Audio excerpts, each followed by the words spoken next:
Hello, this is Jim Watts with the Tulsa World, here once again with my colleague Jimmy Trammell, also of the Tulsa World, talking about things to be seen and seen this coming weekend. Um, I believe that there is a movie uh, being shot somewhere here in Oklahoma. Do you know anything about that, Jim? I've heard rumors of this. As we all know, Killers of the Flower Moon, based on David Grann's fantastic book, by the way, is being shot here. Martin Scorsese producing, directing. Cast includes Leonardo DiCaprio, Robert De Niro. You've read the book, right? Yes, I have. Yeah. And I had the opportunity to excuse me, talk to Mr. Grant about it when it came out. And yeah, it's a definitely something worth reading.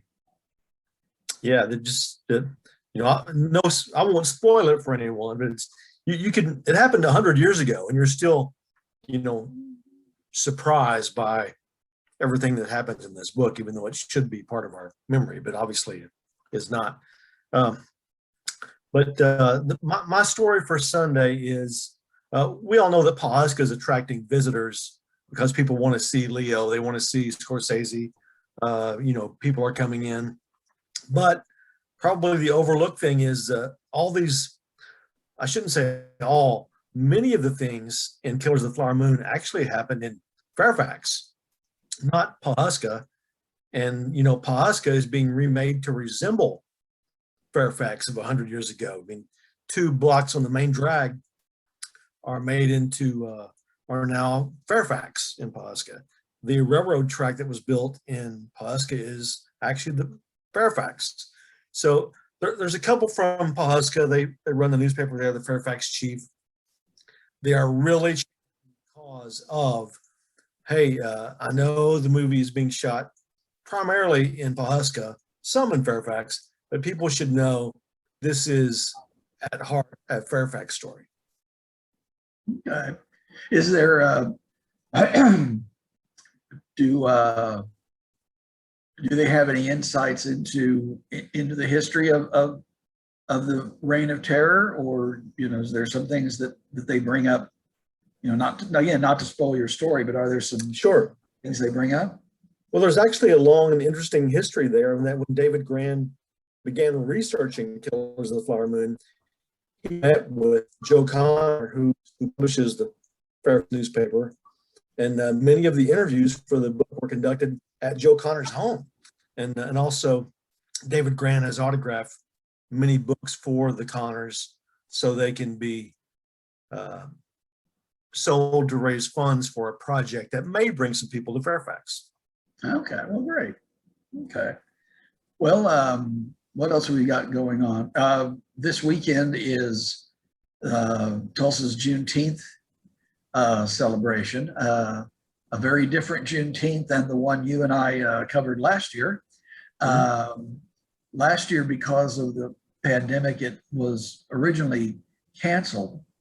And then when the former president decided to have his first rally on Juneteenth, which is June 19th, in Tulsa, the organizer said, well, we need to do something quickly. And so it was uncanceled. Is that a word? It was uncanceled. And they managed to cram in a whole lot of very positive, very celebratory activities in the course of the day. This year, it's 5 days. It began Wednesday officially with showing of the film Summer of Soul, about a music festival in Harlem in 1969 that occurred right about the same time as Woodstock. Yeah. And it also has, there's going to be things like a kids activity zone. There'll be, on Saturday in the morning, they have places where people can get COVID testing or vaccinations and other health-related things you can check into there. And then there's live music, a lot of it from local artists, a lot of them who were part of the Fire in Little Africa project that you wrote about in the past. And the headliner Saturday night is a true blast from the past, Cameo. Word up. Word up. Ow. I don't do that right. Only Larry Blackman can say ow properly, but he does it so well. And they're going to play, I believe it's 9:30 Saturday, June 19. And that'll be in the Greenwood District. All these events are free and open to the public. There's no admission charge at all. So go out and celebrate, as they say, celebrate freedom, because that's what Juneteenth is all about. Well, let's segue from music to music. Okay. Great music artists have been laid to rest at Memorial Park Cemetery at 51st Memorial. Roy Clark is out there. Leon Russell is out there. Bob Wills is out there. And Clarence Love. Who else? Clarence Love, who operated Love's Lounge in the Greenwood District in the 40s and 50s. And not music, but Mr. Connors, who hired me, is out there. You know, great in journalism. My in-laws are there. So, but joining them is a Tulsa guitar hero, Steve Pryor, who's in the Oklahoma Blues Hall of Fame, the Oklahoma Jazz Hall of Fame. Really, important figure in the local music scene for about 40 years. And Steve died in a motorcycle accident 5 years ago, but has never had a marker at his grave until just before Memorial Day weekend. So I know the reaction is, gee, what took so long? It's been 5 years. Well, I'll tell you what's wrong. What's wrong? I won't say what's wrong. I'll say why it took so long. There you go. Okay. All right. Well, speaking of things taking long, we'll have a story Sunday about a new exhibit at the Oklahoma City Museum of Art called The Painters of Pompeii. And this is the only time these works have been shown in the United States, and Oklahoma City is the only place where you'll be able to see it beginning June 26th. It is 70, maybe between 70 and 80 examples of the fresco paintings, which are painted on walls, that have been discovered during excavations at Pompeii, which, if you history buffs will remember, was wiped out by Mount Vesuvius in AD 79, with one of the most devastating volcanic eruptions in history.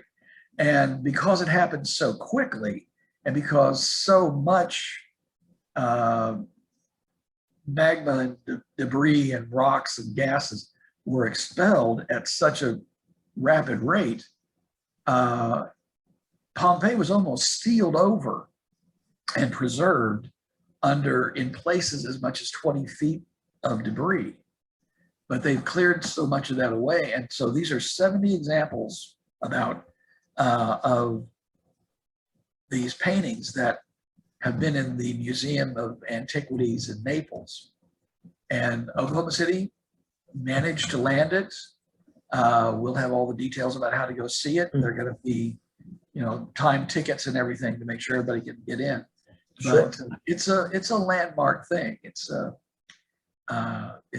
something very out of the ordinary that should be worth a look. I don't think, but I'm not sure, in doing some research on this, the museum in Naples, the Antiquities, has what they call the secret room, which is where they store the, shall we say, explicit bedroom murals that have been recovered, some of which are apparently enough that no one under 14 is allowed in the room.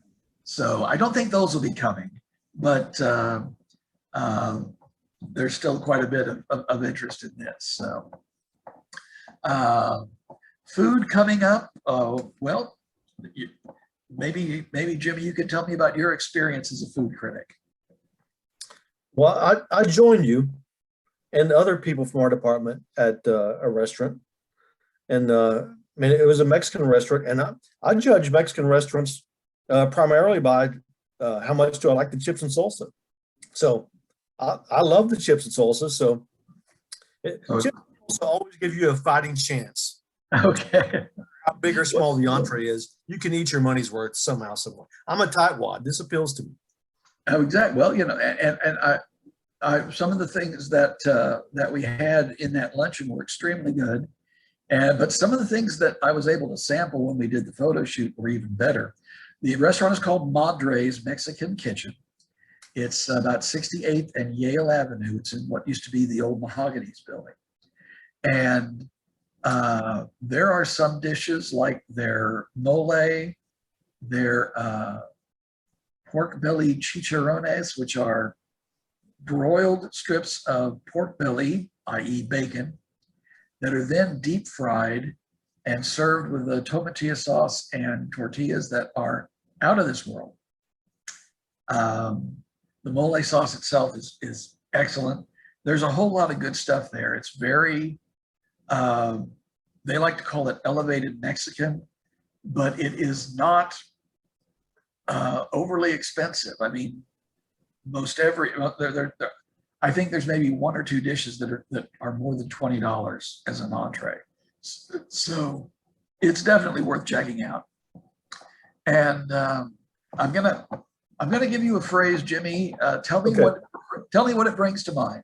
Okay. Curds and whey. Little Miss Muffet. Exactly. But it is also the name of the latest food concept to open in Mother Road Market. And whatever curds and whey are, it's not on the menu.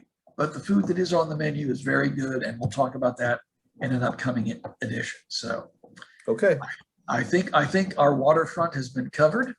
So we want to thank you for hanging out with us for whatever time and whatever reason. And for Jimmy Trammell, this is Jim Watts with the Tulsa World, and we'll gladly see you later. Goodbye. For more information, you can visit tulsaworld.com.